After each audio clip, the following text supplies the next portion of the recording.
पहाड़ी राज्य हिमाचल प्रदेश उन चंद राज्यों में शुमार है जहां कैंसर का इलाज बिल्कुल मुफ्त होता है। लेकिन सवाल यह है कि आज भी कैंसर मरीजों के प्रति हमारी धारणा क्या है। जब भी कोई नकारात्मक उदाहरण देना हो तो किसी भी इंसान को समाज के लिए कैंसर बता दिया जाता है। यही उदाहरण बताता है कि आज भी कैंसर मरीजों के लिए समाज में आखिर सोच क्या है। प्रदेश में लगातार कैंसर मरीजों को बेहतर इलाज देने के लिए काम चल रहा है। आईजीएमसी शिमला में भी जल्द 2 नए ट्रीटमेंट आने वाले हैं जिससे कैंसर मरीजों का इलाज और ज़्यादा सुगम होगा। नमस्कार, आप देख रहे हैं एबीपी लाइव और मैं हूं आपके साथ अंकुश डोभाल। कैंसर पर बातचीत के लिए आज हमारे साथ डॉक्टर मनीष गुप्ता खुद मौजूद हैं। सर, जिस तरह से मैंने भूमिका में शुरुआत की कि कहा जाता है कि तू तो समाज के लिए कैंसर है, अगर नकारात्मक उदाहरण देना हो, और जब यही बातें समाज में निकल कर सामने आती हैं तो मरीज़ ये कोशिश करते हैं कि उसकी बीमारी का किसी को पता ना चले।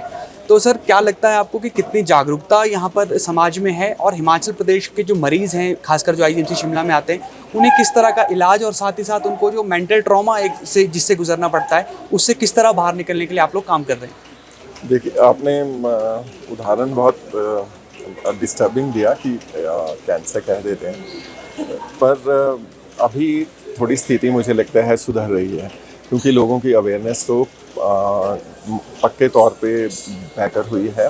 क्योंकि अब हमारे पास पहले जैसे जब हमने मैंने पीजी के बाद हॉस्पिटल ज्वाइन किया था तो उस टाइम पे स्टेज 3 स्टेज 4 बहुत पेशेंट होते थे। मतलब ऐसा होता था कि 80 to 90%। अब उनका परसेंटेज कम से कम 20-30% कम हुआ है, तो अब अर्ली स्टेज में आने लगे हैं लोग। तो जो अर्ली स्टेज में आएगा वो ट्रीटमेंट के बाद कम्प्लीटली क्योर भी होता है और ठीक भी होता है। तो जब वो घर जाता है या समाज में जाता है तो वो फिर बताता है कि जो उसका जो पेशेंट था वो खुद या उसके जो अटेंडेंट है वो ये बताते हैं कि हमारे पेशेंट का ट्रीटमेंट हो और अब वो ठीक हो गया। तो उस हिसाब से अवेयरनेस बेटर हुई है और ट्रीटमेंट के लिए लोग जल्दी आने भी लगे हैं। दूसरा, आपने बोला कि हम जो मशीन्स के बारे में आपने बात की, हमारी 2 नई मशीनें आने वाली हैं। उनका एक का नाम है लीनियर एक्सीलेटर जो ट्रीटमेंट मशीन है, और एक है सिटी साइमुलेटर जिसमें हम प्लानिंग करते हैं। तो हम क्या करते हैं कि जब रेडिएशन आपने प्लान किया तो किसी जगह पे आपको रेडिएशन देनी है, तो उसके आसपास, क्योंकि ऐसा तो है नहीं कि वो ऑर्गन अलग से पड़ा है, तो उसके आसपास भी कुछ इम्पॉर्टेंट ऑर्गन हैं जिनको आपको बचाना होता है। तो ये जो टेक्निक्स हैं सिटी साइमुलेशन और लीनियर के साथ जो हम कर पाएंगे, उन टेक्निक्स के नाम जैसे IMRT, IGRT, VMAT और SRS हैं। इससे क्या है कि हम जो टॉक्सिसिटी है, जो साइड इफ़ेक्ट्स हैं, उनको हम कम कर पाते हैं। और क्यूरेटिव ट्रीटमेंट के लिए आपको ज़रूरी है कि आप डोज ज़्यादा दे पाएँ रेडिएशन का, तो हम डोज ज़्यादा दे पाते हैं, तो प्रोबेबिलिटी ऑफ क्योर बढ़ जाती है और जो साइड इफ़ेक्ट्स हैं वो कम हो जाते हैं। तो ये फ़ायदा है इन मशीनों का। सर, अगर डाटा पर नज़र डालें, प्रदेश के कितने मरीज़ हर साल आ रहे हैं और किस तरह के कैंसर के मामले हिमाचल में बढ़ रहे हैं, अगर आप इस बारे में बता सकें तो? हिमाचल में लगभग 6000 न्यू कैंसर पेशेंट आते हैं पर ईयर, लगभग 6000। उसमें से 3000 शिमला आईजीएमसी में आते हैं। हमारे पास हॉस्पिटल बेस्ड कैंसर रजिस्ट्री है, तो जो भी पेशेंट हमारा कैंसर का आईजीएमसी में कैंसर हॉस्पिटल में आता है तो वो रजिस्टर हो जाता है। बाकी कुछ पेशेंट मंडी, कुछ टांडा और कुछ हिमाचल से बाहर भी ट्रीटमेंट के लिए जाते हैं। हमारे यहाँ पर मुख्य तौर पे मेल्स में लंग कैंसर मोस्ट कॉमन है, क्योंकि हमारे ज़्यादातर लोग स्मोकिंग करते हैं, और जो फीमेल्स हैं उसमें हमारे यहाँ पर ब्रेस्ट कैंसर मोस्ट कॉमन है। सर, इसके अलावा कुछ लोगों की ये भी शिकायत होती है कि ना तो वो कभी ड्रिंक करते थे, ना वो कभी स्मोक करते थे, फिर भी कैंसर हो गया। तो इसकी क्या वजह रहती है? क्या ये खान पान की वजह से या कुछ और वजह इसकी रहती है? ये एक तो खान पान है, दूसरा जैसे आपने बोला कि स्मोकर और अल्कोहल नहीं लेते हैं, पर हम ना ये भूल जाते हैं कि 90% मतलब लंग कैंसर के जो हमारे पास पेशेंट आते हैं, एक साल में लगभग 350 से 400 आते हैं, उसमें 90% लोग स्मोकर होते हैं, 10% लोग नहीं होते हैं। तो जो 10% हैं उनमें बहुत सारे और कारण हैं, जैसे कि आनुवांशिकता एक है, फिर हमारा जेनेटिक मटेरियल उसमें कोई म्यूटेशन हो जाती है, फिर हमारा खान पान, फिर एयर पोल्यूशन, फिर स्मोक, जो कि चाहे वो घर का स्मोक हो, चाहे वो जंगल का स्मोक हो या पॉल्यूशन हो, तो ये सब भी कारण हैं जो कॉज करते हैं। दूसरा ये है कि अब हम जो बोलते हैं पाश्चात्य संस्कृति उसकी तरफ बढ़ते जा रहे हैं, तो हम खाने पीने में मोर ऑफ जो फैटी फूड्स या जिसे फास्ट फूड आप कहते हैं, मेरा ये मैं ये नहीं कहना चाहता कि वो पूरे तौर पे गलत है, पर फास्ट फूड अगर आप कोई चीज़ जल्दी बन रही है और बार बार वो सेम ऑयल में बनाई जा रही है और उसमें फ़ैट की मात्रा ज़्यादा है और आपका शरीर उसके लिए नहीं बना है, उसमें नमक की मात्रा ज़्यादा है, तो ऑब्वियसली उससे कुछ ना कुछ नुकसान तो हमारे शरीर को होगा ही, तो वो हो भी रहा है। फिर हमें खाना क्या चाहिए? फ्रेश। आप कोई भी मतलब अगर आप प्रकृति में देखें तो ऐसा जानवर मुझे ढूंढ के बताइए जो पिछले दिन का पड़ा हुआ खाना खा लेता हो। ऐसा तो कोई नहीं खाता है, वो फ्रेश खाते हैं। हम ही एक मतलब स्पीसीज है मुझे लगता है जो प्रिजर्व फूड और फ्रिज में रखा हुआ खाना 4-4, 3-3 दिन तक खाते रहते हैं। तो हमारे जो खान पान का ढंग है वो बदल रहा है। ऊपर से हम क्या है एक्सरसाइज या फिज़िकल एक्टिविटी से दूर होते जा रहे हैं। अभी पहले जैसे शिमला में हम थे तो मुझे बहुत कम लोग थे जो मोटे दिखते थे, पर अभी आप स्कूल के स्टूडेंट्स को देखें तो आपको मतलब 60% बच्चे जो हैं वो ओबीस दिखेंगे। तो क्योंकि फ़िज़िकल एक्टिविटी कम हो गई है और ज़्यादातर अब वो मोबाइल, चाहे उसे आप कोरोना की वजह बोल लें कि क्योंकि उस टाइम पे माँ बाप को उन्हें पढ़ने के लिए मोबाइल देना पड़ा, तो अब वो बच्चे वो मोबाइल पे ही हो गए हैं। तो बाहर अगर आप शिमला में किसी भी कम्युनिटी में जाएं, इवनिंग में कोई बच्चा खेलता हुआ मुश्किल से ही मिलता है। अदरवाइज जब हम स्कूल में पढ़ते थे तो हर बच्चा 4 से 6 के बीच में खेल ही रहा होता, मतलब माँ बाप बुला के लाते थे। तो उस हिसाब से हमारा जो लाइफस्टाइल है वो बदलता जा रहा है। तो लाइफस्टाइल चेंज होता है तो ऑब्वियसली उसके हिसाब से हमें मतलब डिजीज़ या लाइफस्टाइल डिजीज़ जिन्हें हैं वो भी झेलनी पड़ती हैं। सर एज ग्रुप कौन सा वनरेबल है, किस उम्र श्रेणी के ज़्यादा लोग आते हैं कैंसर के?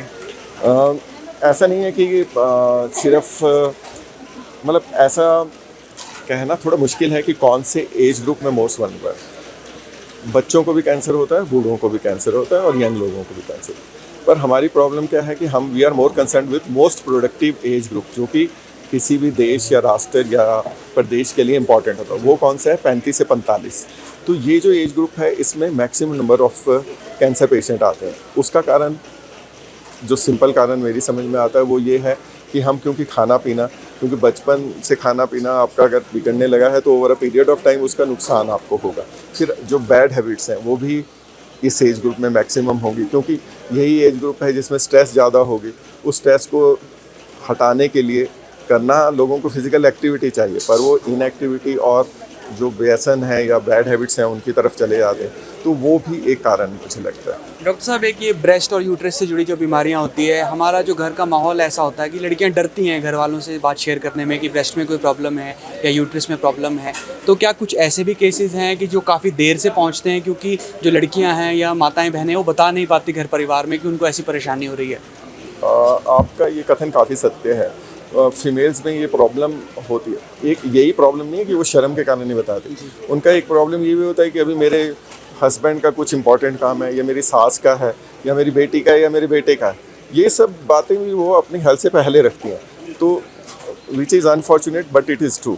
बट अब धीरे धीरे ये जो विचार है ये बदलता जा रहा है। अब मतलब बहनें और माताएं भी अपनी जो हेल्थ है उसको प्रायोरिटी देने लगी हैं। थोड़ा स्लो चेंज है बट ये हो रहा है, क्योंकि जो हमारे सर्विक्स के पेशेंट पहले आते थे स्टेज 3, स्टेज 4, अब अर्ली स्टेज भी आ रहे हैं और ब्रेस्ट के तो बहुत अर्ली स्टेज में पेशेंट्स आ रहे हैं।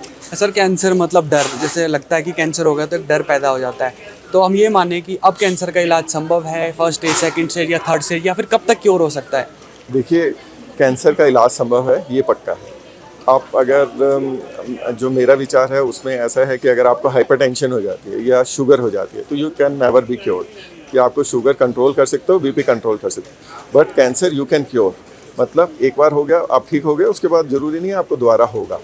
तो मुझे लगता है ये सोच हमें अपनाने की ज़रूरत है और ध्यान ये रखने की ज़रूरत है कि अगर आपको सच में कोई प्रॉब्लम है या बाई चांस कैंसर है तो आप उसका जितनी जल्दी निदान करें उतनी जल्दी इलाज होगा और उतनी जल्दी आपके क्योर होने की संभावना होगी। अगर अब आज की स्थिति में बयान करूं तो अगर हमारे पास 100 पेशेंट आते हैं तो उसमें से 60 पेशेंट क्योर होते हैं, मतलब 60% क्योर रेट है। 20% क्योंकि वो थोड़ा लेट स्टेज में आते हैं तो पहले हम कंट्रोल करने की कोशिश करते हैं, फिर क्योर। लास्ट के 10 से 15% जो पेशेंट हैं वो बहुत लेट स्टेज में आते हैं या उनकी जो अवस्था है, चाहे वो एज की वजह से हो या खान पान की वजह से हो, वो इस हालत में नहीं होते कि उनका ट्रीटमेंट किया जा सकते। वो मुझे लगता है हमारे अब मेन फोकस उन लोगों पे होना चाहिए। ट्रीटमेंट के अलावा विल पावर कितना ज़रूरी है और विल पावर के लिए परिवार का सहयोग कितना ज़रूरी है कैंसर पेशेंट के लिए? देखिए, कैंसर पेशेंट एक्चुअली कोई भी जो डिजीज़ बहुत लंबे समय के लिए होती है, जिसका ट्रीटमेंट काफ़ी लंबे समय चलता है, तो उसमें परिवार, कम्युनिटी और जो फाइनेंशियल जो आपकी स्थिति है, वो सब चीज़ें मायने रखती हैं। क्योंकि पेशेंट का क्या होता है, वो आ गया, पेशेंट के साथ हमारे जो भी पेशेंट होगा उसके साथ एक व्यक्ति जरूर आता है, वो वाइफ, बच्चा, कोई भी हो सकता है।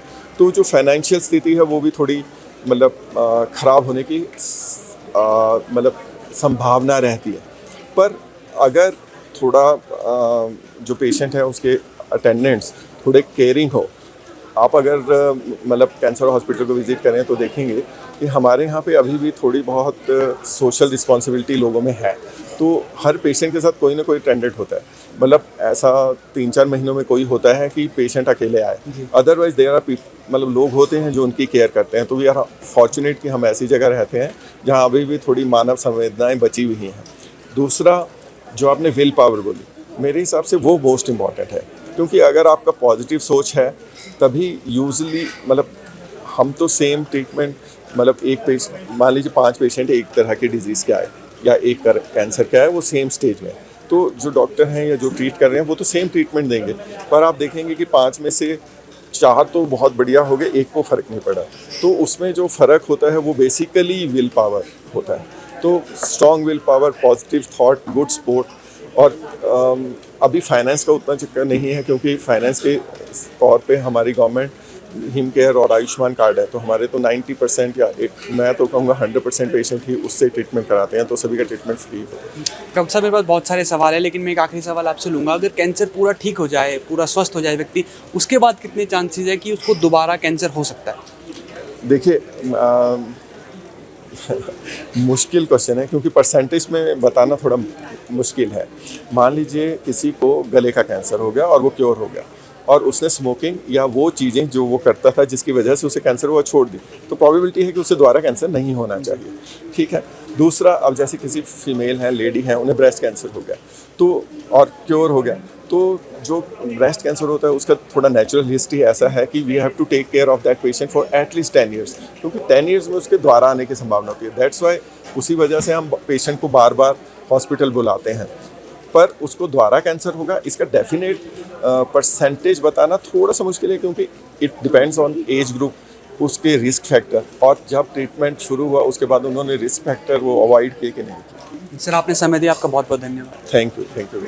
समय बदल रहा है, आपको भी ज़रूरत है अपने खान पान बदलने की, और देश जब चांद की ओर बढ़ रहा हो तो कैंसर का इलाज तो संभव है ही। फिलहाल के लिए इतना ही। आप जुड़े रहिए ABP लाइव के साथ।